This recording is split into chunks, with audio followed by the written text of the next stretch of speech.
नमोस्तु गुरुदेव। अतन्नता भाव और अन्यत्व भाव क्या है? उस अंतर को बताने से पहले अन्यत्व के अर्थ को समझना ज़्यादा जरूरी है। अन्यत्व का मतलब क्या? मैं सबसे अलग हूं।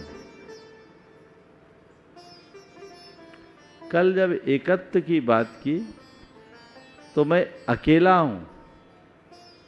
जब अन्यत्व की बात करूंगा तो मैं अनोखा हूं। अलग तो हूं, अकेले तो हूं, सबसे अलग हूं। मेरा किसी से कोई मेल नहीं। स्वयं के अस्तित्व की इस अनुभूति का नाम अन्यत्व भावना है।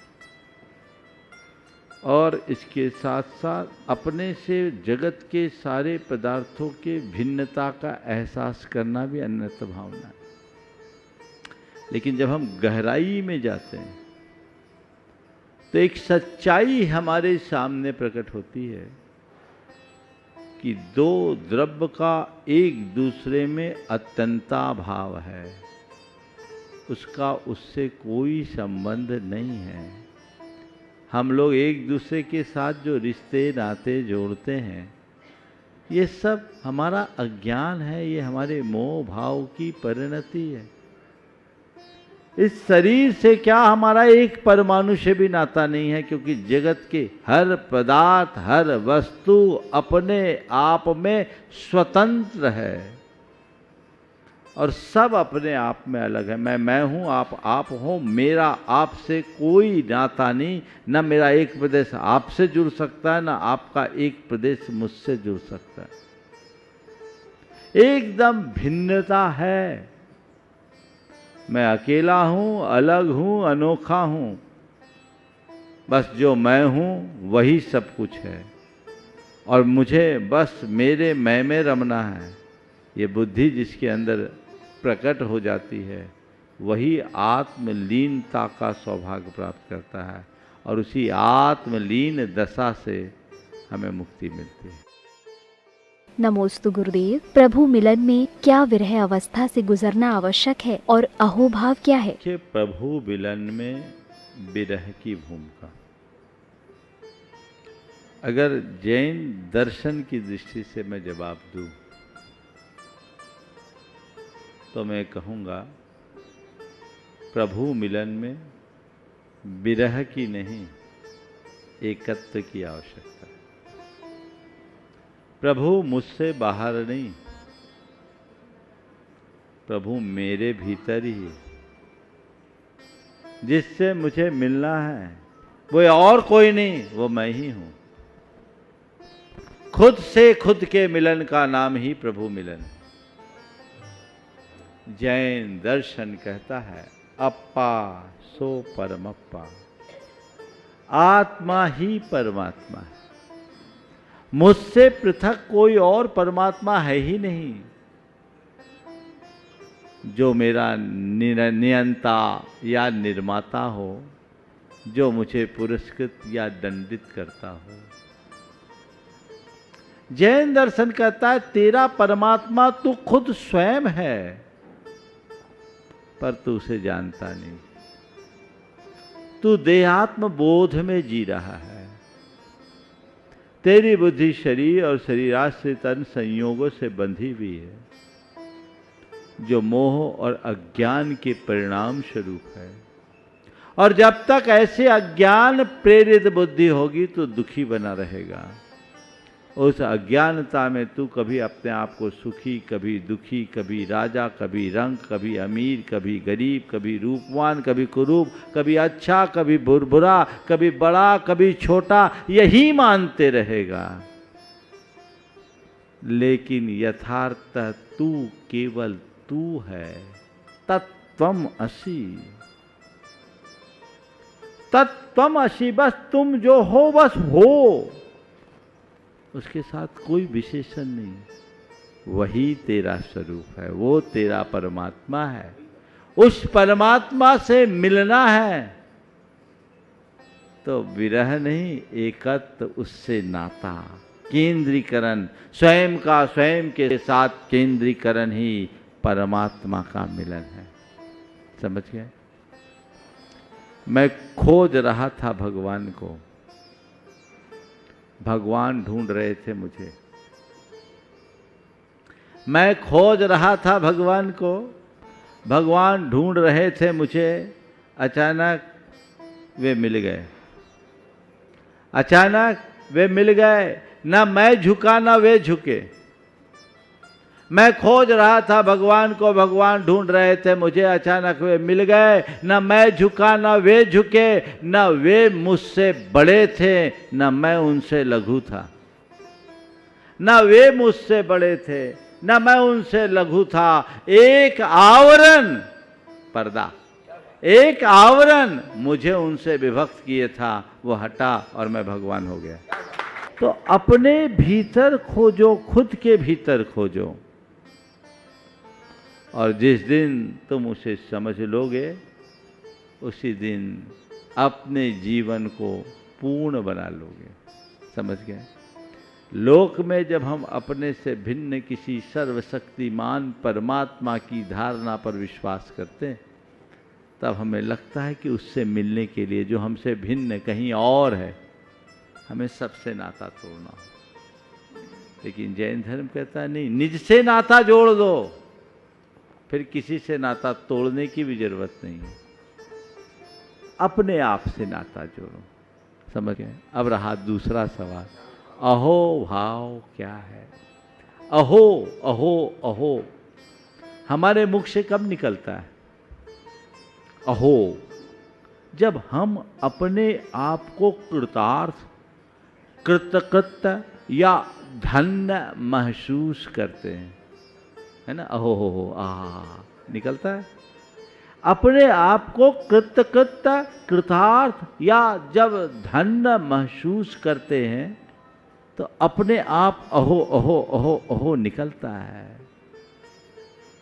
बस स्वयं को कृतकृत्य, कृतार्थ और धन्य भाव से भर लेना ही अहो भाव है, जो हमारे भीतर की भाव विशुद्धि का द्योतक है। हम जब भक्ति करें, पूजा करें, पाठ करें, भगवान के चरणों में आए, उस घड़ी हमारे हृदय के जो उद्गार हैं वे सब अहो भाव। हे प्रभु, आहा आज धन्य हो गया, धन घड़ी यो, धन दिवस यो ही, धन जन्म मेरो भयो, अब भाग मेरो उदय आयो, दरस प्रभु जी को लख लयो। ये अहो भाव है। और अहो भाव जितना बढ़ेगा, अहम भाव उतना घटेगा। अहो भाव बढ़ाओ, अहम भाव घटाओ। आज अक्सर अहो भाव घट रहा है, अहम भाव बढ़ रहा है। कायदे से कई जहां अहो भाव होना चाहिए वहां भी अहम भाव दिखने लगता है। नमोस्तु गुरुदेव। कंपनी की डीलर मीट में डीलरों को मादक पेय एवं अभक्ष्य पदार्थों का सेवन करना पड़ता है। हम जैन लोग मना कर देते हैं तो कंपनी पैसे काट लेती है, ऐसे में क्या करें? मैं एक घटना सुनाता हूँ।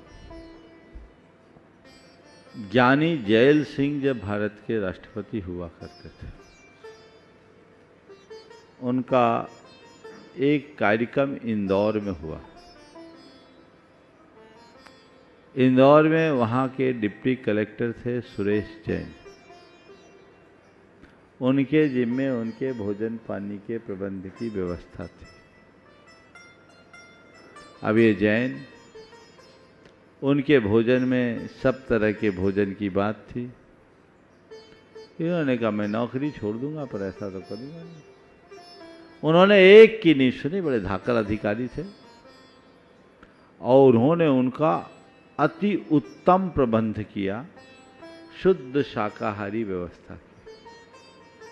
शुरुआत में बड़े अधिकारियों ने नाराजगी जताई, लेकिन उनकी दिल, वो अपनी बात पर अड़े रहे, दृढ़ रहे, और खुद ज्ञानी जैल सिंह ने उनकी सराहना की कि ये सिद्धांत निष्ठता का द्योतक है, और उन्होंने उनके द्वारा उपलब्ध कराए गए भोजन की भी खुले मन से प्रशंसा की। मैं ये उदाहरण केवल इसलिए सुना रहा हूँ, अगर हम मजबूत हैं तो कंपनी को भी झुकना पड़ेगा। आप उनसे सीधे बोलिए, जो कार्य हम खुद नहीं करते हम उसकी अनुमोदना भी नहीं करेंगे। आप भोजन कराने की बात करते हैं, हम बिना ड्रिंक के और बिना नॉन वेज के एक क्लास कराएंगे। आप 5 स्टार होटल में मीट कराना चाहते हैं, हम वो करा देंगे। मेन्यू आपका, मीनू हमारा, हम कराएंगे। अगर आपने इसे प्रोवाइड किया, हम रिफ्यूज करते हैं। इससे हमारी धार्मिक भावनाएं आहत होती है, हम ये कार्य नहीं कर सकते और सच्चे अर्थों में हमारे मौलिक अधिकारों का हनन भी है। जूझना पड़ेगा, सामना करना पड़ेगा। और एक बार दृढ़तापूर्वक अपनी बात को रखोगे तो दोबारा फिर वो कभी कहेंगे भी नहीं, प्रयास भी नहीं करेंगे। उनको ऐसा ऐसा भोजन कराओ कि लोग दंग रह जाए। समझ गए? अभी एक और बता रहा हूँ। 3 साल पहले एक अंतर्राष्ट्रीय कार्यक्रम हुआ ऑर्गेनिक फार्मिंग का, और उसके कोऑर्डिनेटर थे रोहित जैन, इंदौर के, उदयपुर के, जो उन दिनों इस संगठन के राष्ट्रीय महामंत्री। उसके जिम्मे वहाँ का पूरा भोजन था। अनेक देशों के लोग आए, सरकारों के प्रतिनिधि आए, और उन्होंने ऑर्गेनिक और शुद्ध शाकाहारी खिलाया और लोगों को बताया कि नॉन वेज ऑर्गेनिक हो ही नहीं सकता। और दृढ़तापूर्वक 3 दिन की मीट थी, उस मीट में उन्होंने 3 दिन के अंतर्राष्ट्रीय स्तर के कार्यक्रम में शुद्ध शाकाहारी भोजन और उनकी भोजन की भूरी भूरी प्रशंसा की गई। तो हम वो भी चीज़ें उपलब्ध करा सकते हैं। उनने भारत के विभिन्न प्रांतों में जो परंपरागत अनाज थे और जो परंपरागत बीज थे, उनसे तैयार चीज़ें कराई। तो जहाँ चाह वहाँ राह। हमें कॉम्प्रोमाइज कतई नहीं करना चाहिए। ऐसी घड़ी में हमारी निष्ठा की परीक्षा होती है और दृढ़ता से हमें उसका रास्ता निकाल लेना। नमोस्तु गुरुदेव। किसी जिनालय के प्रबंधक आदि जब कोई बात नहीं सुनते तो क्या ऐसा नहीं हो सकता कि जिनालय में शिकायत पेटिका लगाई जाए, जिससे समय समय पर प्रबंधक या अधिकारी उसे देखकर समस्या का समाधान करें? देखिए, करने को तो सब कर सकते हैं। पुराने समय में हमारे सभी सामाजिक संस्थाओं में एक शिकायत पुस्तिका रहती थी, सुझाव पेटी या शिकायत, और लोग उसमें लिखते थे। सिग्नेचर जरूर करना चाहिए। डरना क्या है? हम अगर अपनी व्यवस्था को सुधारने के लिए कर रहे हैं तो गोपनीय बात है। हम किसी को नीचे गिराने के लिए या किसी की छवि खराब करने के या अन्य किसी दूषित अभिप्राय से कोई काम करे, तब तो बात संकोच की समझ में आती है। लेकिन जब हम व्यवस्था को अच्छा बनाने के लिए कर रहे हैं तो एक प्रकार से प्रबंध व्यवस्था में जुड़े लोगों का सहयोग कर रहे हैं, और उनको ऐसे लोगों का हृदय से स्वागत करना चाहिए। यदि उनके अच्छे सुझाव है तो न केवल उन्हें अपनाना चाहिए, अपितु उसके लिए खुले मन से धन्यवाद भी देना चाहिए कि आपने अच्छा काम किया। लेकिन दोनों तरफ से गड़बड़ियाँ होती हैं। बहुत से लोग उनकी जो शिकायत है शिकायत के लिए होती है, और कुछ लोग हैं जो इतने अहमन्य हो जाते हैं कि किसी के अच्छे सुझाव भी शिकायत समझते हैं। तो इससे गड़बड़ियाँ होती हैं, हमारी व्यवस्थाएं ठीक नहीं होती। हमें इनके लिए एक खुलापन रखना चाहिए अपने विचारों में, और जब हम खुले विचारों के साथ काम करेंगे तो काम अच्छा होगा। एक सलाह मैं सभी को ये जरूर दूंगा, जो भी मंदिर की व्यवस्था से जुड़े लोग हैं पूरे देश भर में, वे हमेशा एक बात को ध्यान में रखें। मैं मंदिर का पदाधिकारी नहीं, भगवान का सेवक हूँ। मंदिर हमारी श्रद्धा का आयतन है, सत्ता का अधिष्ठान नहीं। अगर हम श्रद्धा के आयतन को सत्ता का अधिष्ठान बना देंगे तो वही सब बातें होगी जो नहीं होनी चाहिए। तो मनस्थिति में परिवर्तन अपेक्षित है, सोच में बदलाव अपेक्षित है। यदि ये होगा तभी हम कुछ अच्छा घटित कर सकें। नमोस्तु गुरुदेव। एक अच्छा इंसान मतलबी नहीं होता, लेकिन वह उन लोगों से दूर हो जाता है जो उसकी कदर नहीं करते। क्या ऐसा होना चाहिए? बहुत अच्छा सवाल है, और सवाल की दो दिशा है। एक अच्छा इंसान मतलबी नहीं होता, लेकिन उन लोगों से दूर हो जाता है जिन्हें उनकी कद्र नहीं है। क्या ऐसा होना चाहिए? देखिए, मतलबी न होने का मतलब ये नहीं है कि हम हर किसी के साथ रहें। मतलबी न होने का मतलब सीधा सा ये है कि हम किसी से अपने स्वार्थ की पूर्ति न करें, पर अपने जीवन के मतलब को सुरक्षित रखें। मेरा मकसद, मेरा ध्येय ये सामने होना चाहिए। आप मुझसे पूछो तो मैं बड़ा मतलबी हूँ इस अर्थ में, क्योंकि मैं वहाँ आप लोगों के साथ कहीं खड़ा नहीं हूँ जो मेरी मर्यादा के बाहर है। अब ऐसे में आप मुझे सेल्फिश कह दो तो कह दो, मुझे स्वीकार है, पर मुझे आपसे किसी लाभ की अपेक्षा नहीं, मुझे आपसे कोई आशा और उम्मीद नहीं है, अपेक्षा नहीं है। आप साथ हो तो, ना हो तो, मुझसे जितना बने मैं आपके लिए अच्छा करूं, पर आप मेरे लिए अच्छा करो ये मेरी कोई इच्छा नहीं। पर हाँ, जहाँ मेरा बुरा होगा उससे मुझे सुरक्षित दूरी रखना, ये समझ मेरे भीतर है। मैं आपसे पूछता हूँ, ये रखना चाहिए कि नहीं? हाँ, समझ गए? तो मैं समझता हूँ इसका उत्तर आपको मिल गया है, और हमें ऐसा ही रखना चाहिए। अपने मतलब से मतलब रखो, लेकिन दूसरों से अपना मतलब मत साधो। जो लोग दूसरों से अपना उल्लू सीधा करना चाहते हैं और उसके पीछे उनको उल्लू बना देते हैं, वे लोग बहुत खतरनाक किस्म के लोग होते हैं।